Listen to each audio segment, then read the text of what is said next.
After a successful January in 2023, Solana is now at its moment of truth in which it's going to determine whether or not this rally is going to continue, or if this was just a retracement or some type of just bear market rally that will lead to a further correction over the long term. So in today's video, we're going to go over exactly what you need to be on the lookout for and how you can be prepared for it. So let's not waste any more time at all, and let's get straight into today's video. So here we are on the Solana charts, and I want to show you exactly why this is the moment of truth, and actually why we are about to make a decision for Solana that is going to determine whether or not we see a load of continuation to the top side or a massive rejection to the downside. And all of that is happening right here. Now, if you're just looking at this without any prior knowledge of what Solana is doing, you would say it looks like it's just, kind of consolidating. One would even say that this could be some type of bullish flag that will lead to further continuation. But once we dig a little bit deeper, it's actually not that simple. So what we need to first do is to start off with why this is the moment of truth. So what I'm going to do is I'm going to draw your macro Fibonacci level that is going to act as the door of opportunity for us to see strong continuation, or the barrier of rejection, which will lead to a strong correction back to the downside. All you're going to do that is take your Fibonacci retracement tool and draw it from the point in which we were setting this most recent local macro high all the way down to your lowest low. And what this does is it's going to create some macro Fibonacci levels. Now, the only two that I really ever worry about are your 618 to 786 levels. In this example, those retracement levels are between $21.18 and about $27.22. Now what we're going to look at is, what does this zone tell us? Well, this zone between the 618 and the 786 Fibonacci level is the most likely to be the decision maker for a crypto. What I mean by that is, if you come up to it and it makes a decision, you're getting rejected, the rejection is usually quite substantial, and we are going to see quite a fall to the downside to retest, in my opinion, at least somewhere around $14.70. But if the decision is made here that it is going to be broken, typically speaking, you will see a new high set on that local level, in which in this case would be back above $38.40. This is the moment of truth, because as you can see, we are currently consolidating and somewhat coiling up for that decision to be made. If you look at something like your Bollinger Bands, which are a measurement of volatility, you can see they're squeezing. They're getting very close together right now, and they are going to see some type of, breakout at some point. Every single time the Bollinger Band does start to squeeze like this, we see this massive opening up of volatility in which a big move does happen. Look back here. Every time we would start to get real close together like this, boom, some volatility would enter the market. And so I am expecting that same level of volatility to hit this market very soon. Well, your question may be, well, where does this thing go? Does it break out to the upside? Does it break down to the downside? Well, obviously my goal on this channel is not to be right, because I don't know what the future holds. But what I can do is prepare you for either one of those outcomes. So let me first and foremost tell you how to be prepared. So what you're going to do is you're going to draw a line at your 618 level. Let's call it $21.18. The next thing you're going to do is you're going to draw a horizontal line at your 786 level. Let's call it $27.57. Obviously, the easiest way to make your assumption of what's going to happen here is to wait for one of those levels to be broken. You'll turn on an alert to say, okay, if this level is broken, alert me, or if this level is broken, alert me. And the general rule here is that if we break to the upside, even if we pull back, we're very likely going to come retest this previous high, currently sitting at $38.40. The general rule also says that if we lose this level, the 618 level, we're likely to revisit the most recent local point of support or liquidity, in which in this case looks somewhere around, to me, as low as $15.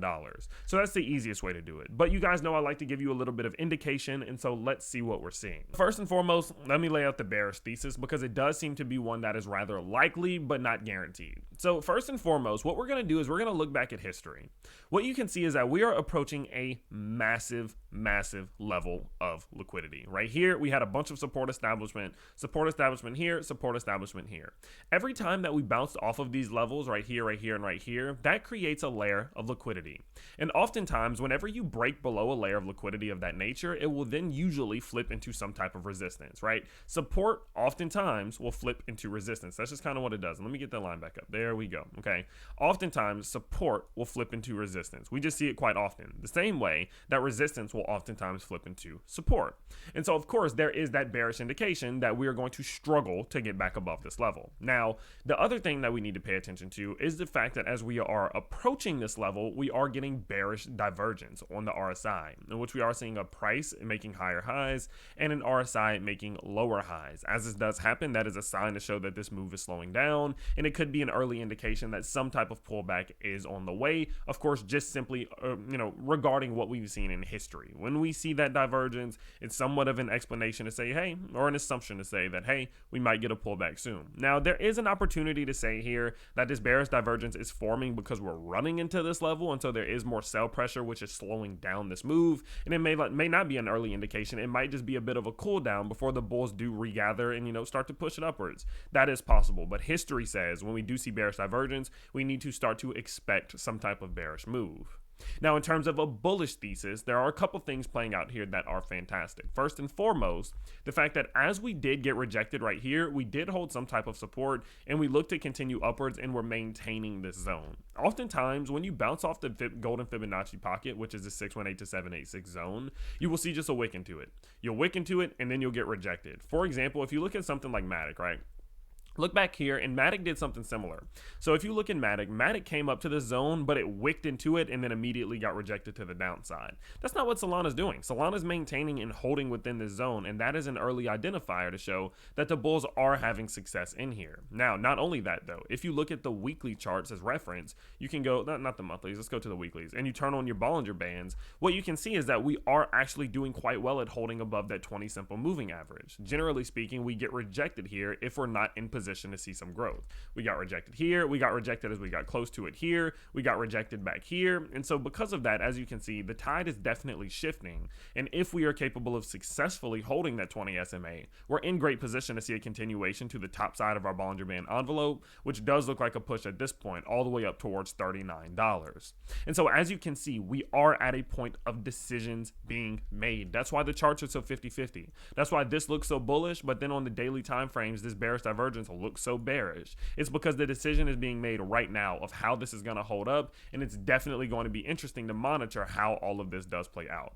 So what I would tell you at this given point is, obviously, again, as I said earlier, definitely turn on your alerts for $27.57 and $21.16. Those two levels are going to tell you, hey, by the way, we just lost that massive level of support. We're probably coming down. Or if we break to the top side, hey, we finally made the move above the 786 level. We cleared this previous point of resistance. We're probably pushing up to what could be about $39, which does align perfectly with that Bollinger Band breakout on the weekly charts.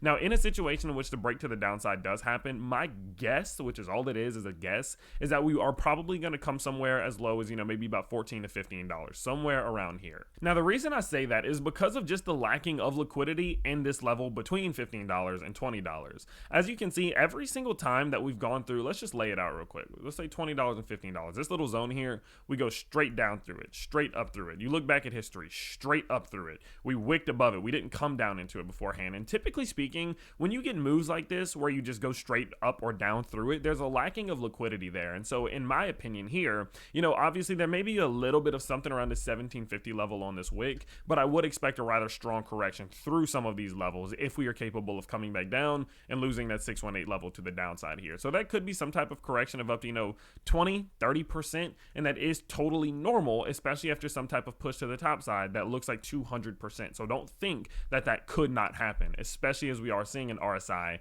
that might want to come back down to revisit this 30 level before seeing a continuation here. And so because of that, I would definitely be aware that if we do start getting some pushes below this $20 level, some type of fall towards 15 could very well be on the way, and that could be a decent time to open up a short trade. So yes, I am saying it can go up, it can go down, because that's exactly what it can do. Again, my goal is to not be right, it is to prepare you for any outcome. And so set your alerts on $27.57 to the top side, set your alert on $21.16 to the bottom side, and whichever one of those levels we do lose first likely puts us in position to see a continuation in that direction over the next couple weeks, and we will open up some trades as a result of that. And if you want to know what trades, make sure you do subscribe to the channel so you do not miss out. Now, if you do like my Solana technical analysis, I also include some extra analysis in my free newsletter, which is the first link in the description, so do make sure you go check it out. And if you want up to $7,000 in bonuses, go check out my PrimeXBT link down in the description below as well. But with that said, that's about it. Of course, I hope you guys do enjoy your weekend, and I will see you all next time.